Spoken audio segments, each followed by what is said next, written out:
The water at the mill pond never froze all the way through, not even in the hardest part of January, and Wade Tolliver knew the pond well enough to know where the soft spots were and where the spring fed in under the old dam. He had walked the bank of that pond for 31 years, since the county hired him to keep the grounds at the old Caldwell Mill site after the timber company pulled out. The mill itself was a husk, by then a long shed of gray board and a wheelhouse with no wheel, and the pond behind it was the only thing that still worked the way it was built to work. Wade kept the spillway clear. He pulled deadfall off the screen at the head of the race. He read the water the way other men read weather, and that morning, the morning everything started, the water was wrong before he could say how. He stood at the edge of the bank with his thermos and watched the surface and waited for his eye to find what had snagged it. The pond lay flat and gray, under a sky the color of wet slate. No wind. The far bank ran up into Laurel, and then into the dark of the hardwoods, and the trees stood there and gave nothing back. Then he saw it. The waterfowl were gone. There should have been a raft of mergansers near the inlet, the way there had been every cold morning that month. And there should have been the 2 great blue herons that worked the shallows by the dam. The pond was empty of birds. Not quiet. Empty. He turned a slow circle and listened. The woods around the pond held no sound at all. No jay, no crow, nothing, only the small, steady noise of the spring water moving under the dam. Wade was 63 that winter, and he did not invent things. He had spent his life around water and timber and machinery, and he had learned young that a man who exaggerates loses the trust of the men who have to rely on him, and once it was lost, it did not come back. He measured what he saw. He gave exact figures. When the county asked him how much deadfall came off the screen after a storm, he told them the truth to the foot, and they had stopped checking behind him decades ago because he had never once been wrong. So when he stood at the bank and felt the wrongness of the empty pond, he did not reach for a story. He reached for an explanation. A hawk, maybe, working the ridge and putting everything down into cover. That happened. It was the explanation a sensible man would offer, and he offered it to himself standing there. And then he watched the tree line for the better part of 10 minutes, and no hawk crossed it, and nothing moved. Then the birds did not come back. He finished his coffee and went to work, because work was what he did. The screen at the head of the race was a steel grate the size of a door, set at an angle in a channel where the pond water funneled down toward the old wheelhouse, and overnight a fan of red maple branches had come down off the bank and pinned itself across the lower third of it.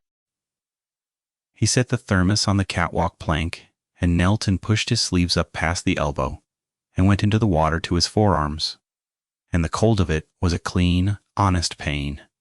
He knew well the pond in January, and he worked the branches loose one at a time. The water moved against his wrists with the small, steady pull of the spring feeding in under the dam, and that pull was the pond talking to him the way it always had, and he listened to it without thinking about listening, the way a man listens to an engine he has run for 30 years and hears the one note that does not belong. The steady labor settled him the way it always had. His hands went numb past feeling, and he kept working by the memory of his hands, and the rhythm of it pulled his mind off the empty sky and the missing birds, and set it on the thing in front of him, the branch, the grate, the next branch. He had built his life out of that rhythm. A man who keeps a thing working keeps himself working, and the keeping was the whole of it, and he had never wanted more than the keeping. By the time he stood and stretched the long ache out of his back, the morning had moved on and the slate had thinned to a paler gray, and he told himself the woods had simply been between things the way woods sometimes are, the game gone to cover for an hour and the birds following it down no more than that. He carried the brush up the bank in 2 armloads and stacked it on the burn pile by the wheelhouse wall, and stood there breathing and looked once more at the pond. The water lay flat. The far bank ran up dark into the laurel. The herons were still gone, and the empty shallows where they should have stood working, the mud held only the gray reflection of the gray sky.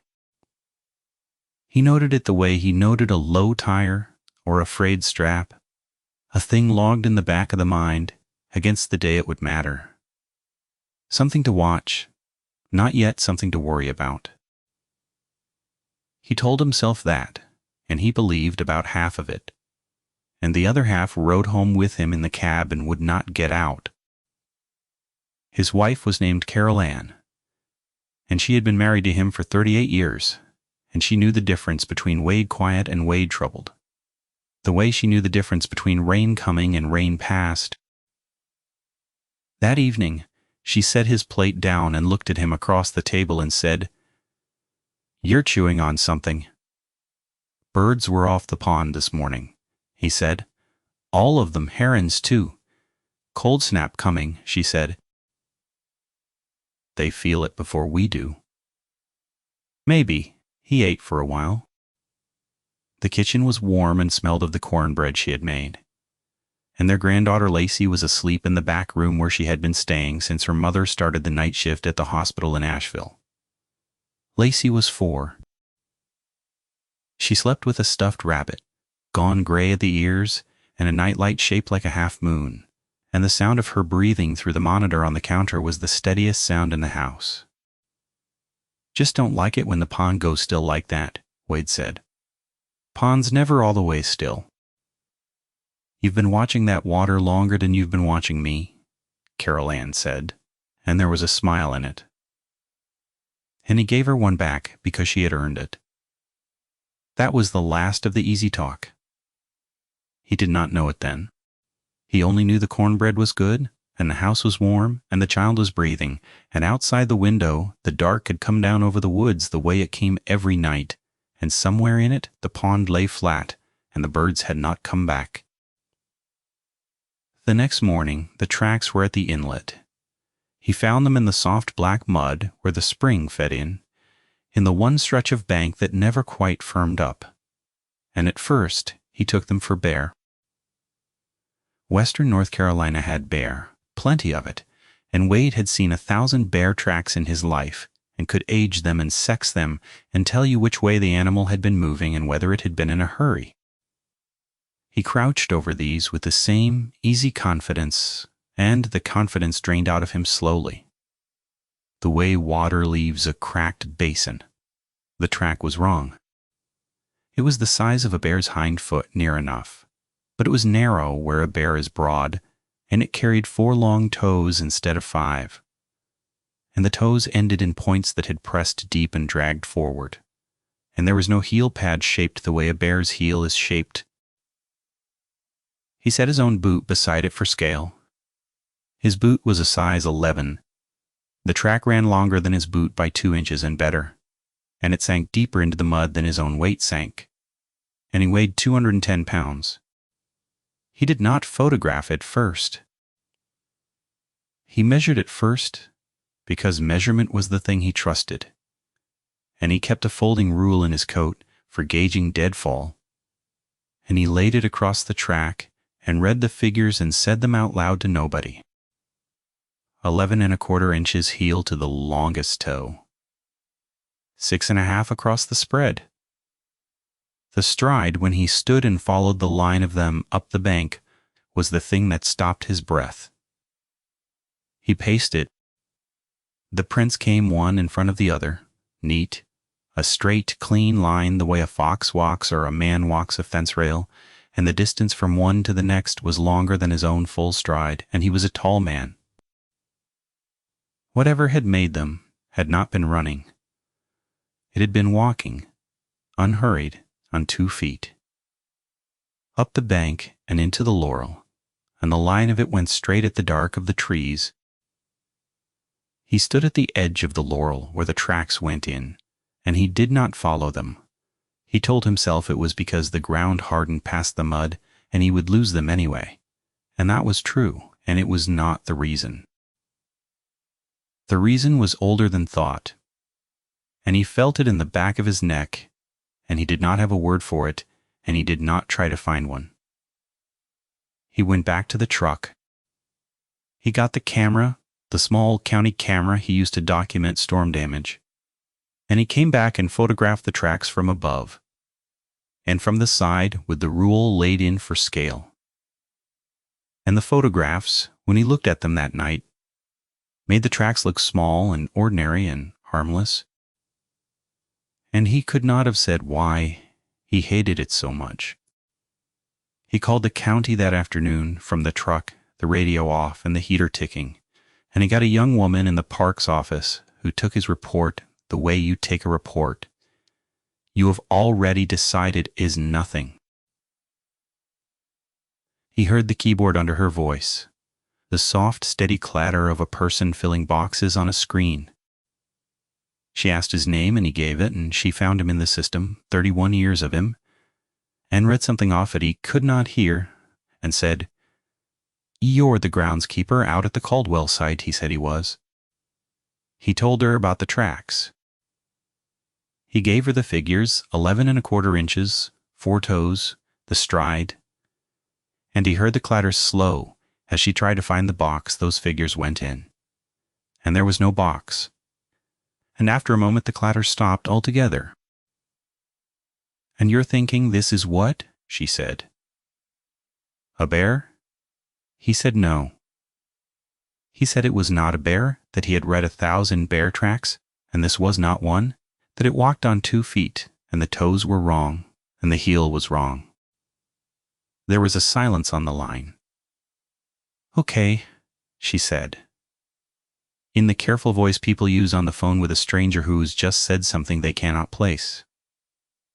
"I'll make a note for the wildlife officer. Sometimes bear tracks can look real strange in soft mud. Especially this time of year." Wade said no, again, quiet, and felt the patience go thin on the other end the way ice goes thin. All at once, and without a sound, and he thanked her and hung up before either of them had to say anything worse. He sat in the cab a while, with his hands on the wheel, and the cold coming up through the floor. He had given 31 years of honest reports to that office. The storm damage to the foot, the deadfall by the cord, the spillway reading she could have pulled up on her screen, and the one time it mattered, the report had fallen into the same hole as a downed limb across a trail, logged and forgotten and waiting on a crew that came when it came. Nobody was coming. He understood that the way he understood the soft spots in the pond ice, not as a grievance, but as a fact about the ground he was standing on, a thing to be worked around and not argued with. It was not anger.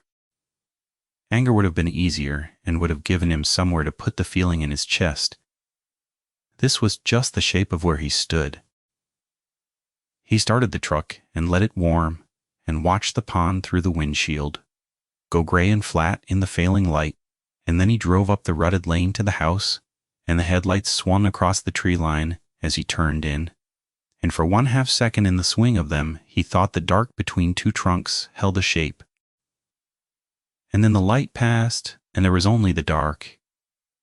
And he could not have said whether he had seen anything at all.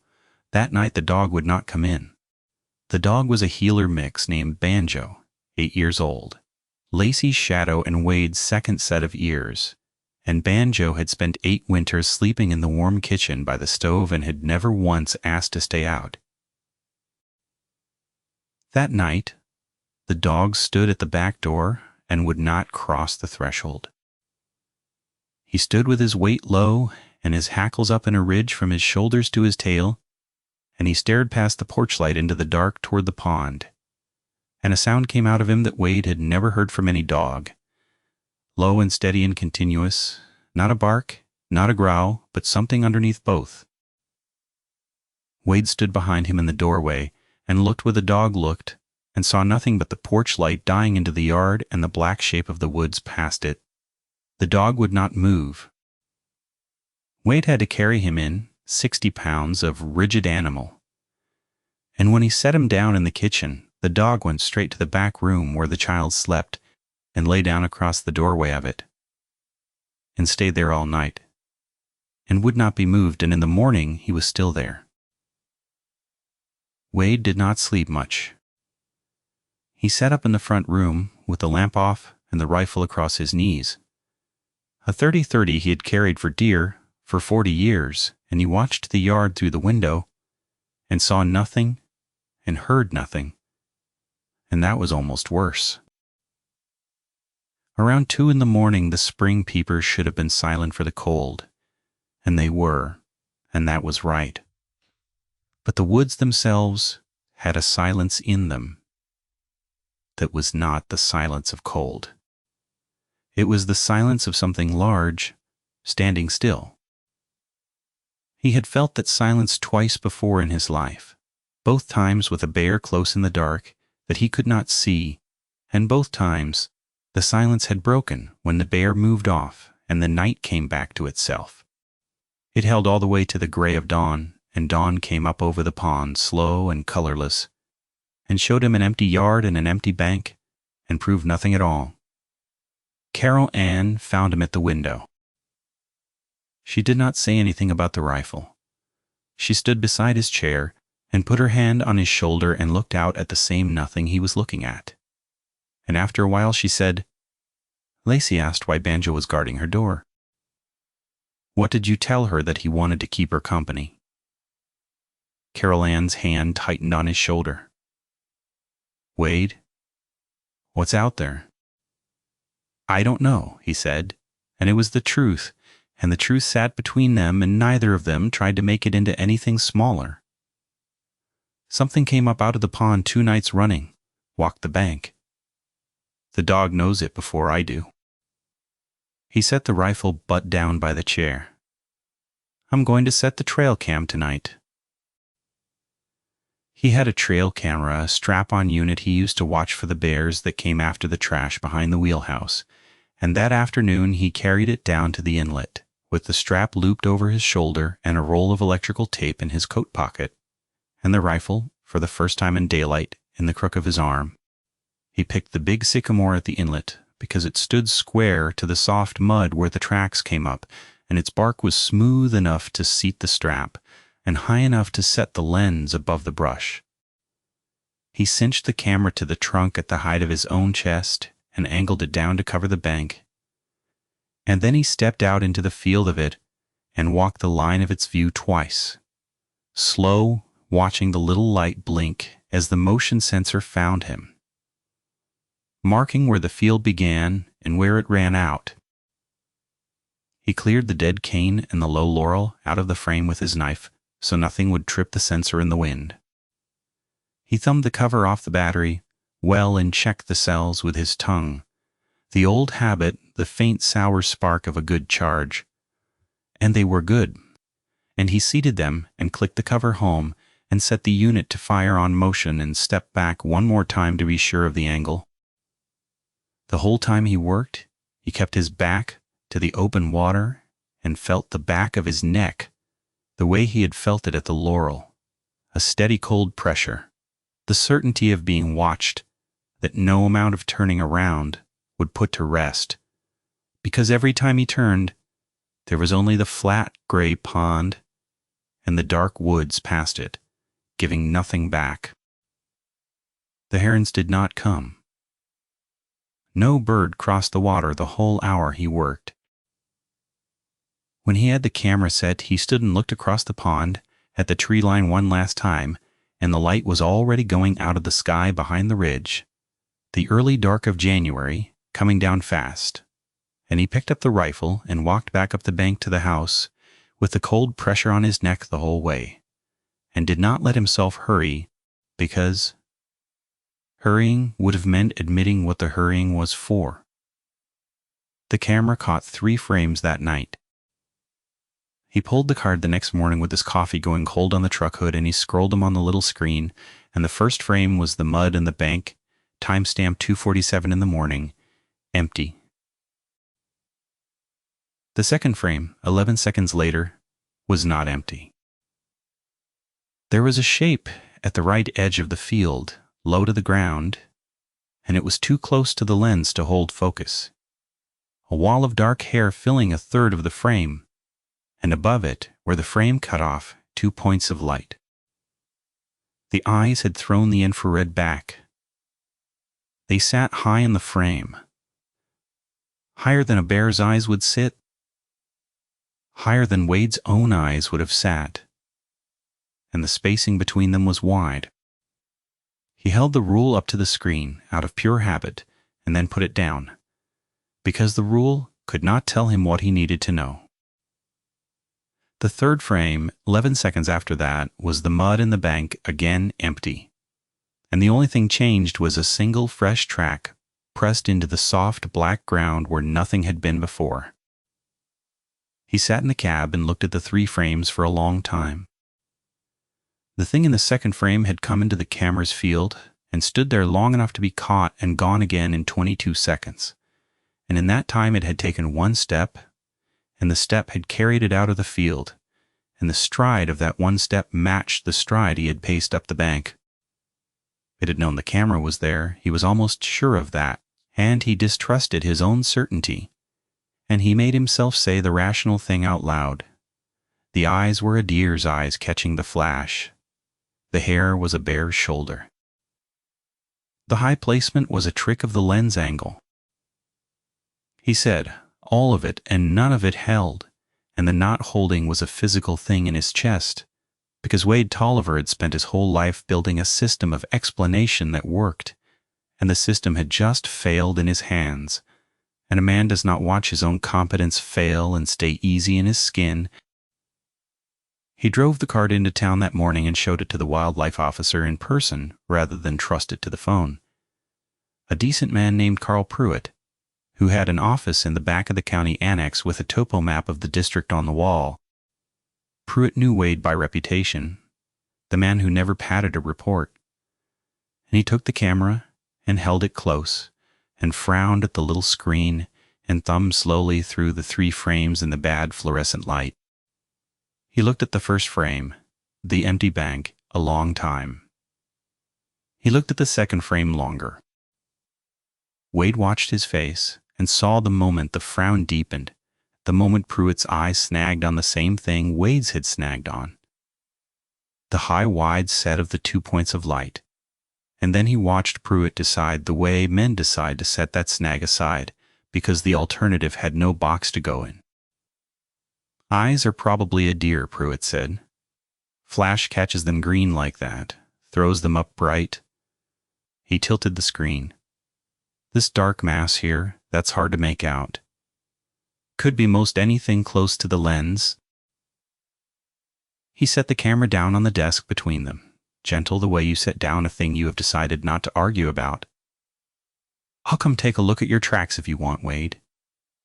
Get out there this week, see what the ground says. And he meant it. Wade believed he meant it. And Wade also understood, standing there in the warm, stale office, that Pruitt would come on a day that suited the office, and not a day that suited the tracks, and that by then the mud would have weathered and the prints would have softened to nothing a court would call a print, and the visit would be kind and slow and useless. Wade thanked him and picked up the camera. At the door, Pruitt said it, not unkindly, the thing Wade had been waiting for him to say. Long time alone with quiet water. That does things to a man's eye. Out there by yourself in all that still.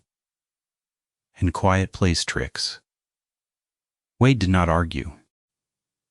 The man was trying to be gentle, and arguing would have cost them both something. And besides, under the certainty, there was a thin cold thread of fear that the man might be right. That 31 years of still water had taught his eye to find shapes where there were none. And that thread of doubt was its own kind of cold. And he carried it out to the truck with the camera and the card and the figures. He could not make himself stop. Trusting the tracks, though, were not in his eye. The tracks were in the mud, and the third frame was on the card.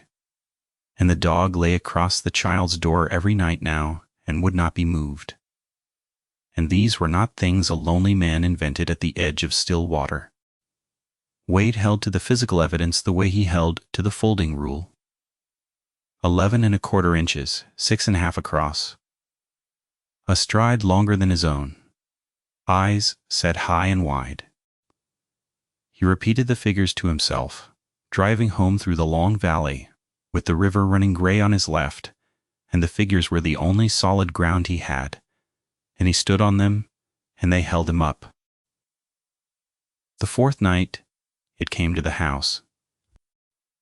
He had moved Lacey's bed into the front room without telling her why, made a game of it, a camp-out, and Carol Ann had played along, and they had set the child up on the daybed by the wood stove with her gray rabbit and her half-moon light, and Banjo lay on the floor beside her with his chin on his paws and his eyes open. Wade sat in the dark by the front window with the rifle and watched the yard. The night was clear and cold, and a half-moon hung over the ridge and laid a thin gray light on the open ground between the house and the tree line, and the pond beyond the trees showed as a flat plate of moonlight through the trunks. For a long time, nothing moved. The clock on the mantel read 1:18, then 1:52, then 2:30, and Wade had been awake too many nights, and his eyes burned, and he made himself blink and count and breathe. At 2:41, the moonlit ground at the edge of the trees was empty, and then it was not. He did not see it arrive. That was the thing he came back to afterward. The thing he could never make sense of. He was watching the tree line, and his eyes never left it, and there was no motion, no shape stepping out of the dark, and then a shape was simply standing at the edge of the yard where no shape had been, as though it had been there all along and the dark had only just agreed to let him see it. It stood upright. It stood on two legs at the edge of the moonlight, and it was tall, taller than a man, and the moonlight caught the line of a long muzzle and the points of two ears set high on a heavy skull, and the chest and shoulders carried a mass of dark hair that the thin light could not see into, and the arms hung long, longer than arms should hang, and ended in something that was not hands. The eyes found the window. They caught the moon and threw it back. 2 points of pale fire, and they did not blink and they did not waver, and they were not the eyes of a deer. The thing looked at the window, and the window was where the child slept, and Wade understood, in a cold place below, thought that it knew the child was there. He did not move. Every instinct in his body had gone still and silent, not the loud stillness of panic, but a deep, pre-animal quiet. The stillness of a creature that knows it is not the largest thing in the dark. His hands were on the rifle, and he did not raise it. Raising it would mean motion, and motion would mean the thing knew it had been seen, and some old part of him that had nothing to do with reason told him that being seen by it was worse than seeing it. So he sat in the dark and held still, and watched it watch the house, and the half-moon light lay over all of it, the yard, the trees, the upright, dark shape with the pale fire eyes, and time stopped meaning anything. Then a sound came. It came low, under the floor of hearing, almost a rumble like something heavy turning over far underground, and laid over the rumble was a higher vibration, a chattering grind, 2 sounds working at once from one source the way no single throat should be able to make them. He felt it in the glass of the window before he fully heard it. He felt it in his teeth. Banjo came up off the floor with every hair on his body standing and pressed himself backward against the daybed where the child slept and made no sound at all. And that silence from the dog was worse than any barking could have been. The sound from the tree line rose and held and stopped, and in the stopping the whole night went so quiet that Wade could hear the blood in his own ears, and the eye stayed on the window, and the child slept on and did not wake. And her breathing went on small and even through the monitor on the counter. and that even breathing was the most precious and most terrible sound in the world. The thing took a step. It came forward out of the tree line into the open, moonlit ground. And the step was unhurried, the same unhurried walk that had left the straight, clean line of tracks up the bank, and it came 3 steps into the yard. And now it stood in the full moonlight, 40 feet from the window, and Wade could see it whole, and he made himself look, because looking was the only thing left that he could do. It stood better than 7 feet. The proportions were wrong for anything he had a name for. The legs bent the wrong way at the joint, the shoulders too high and too narrow, the head too long and the ears too tall, and the whole of it was covered in the dark matted hair, except the face.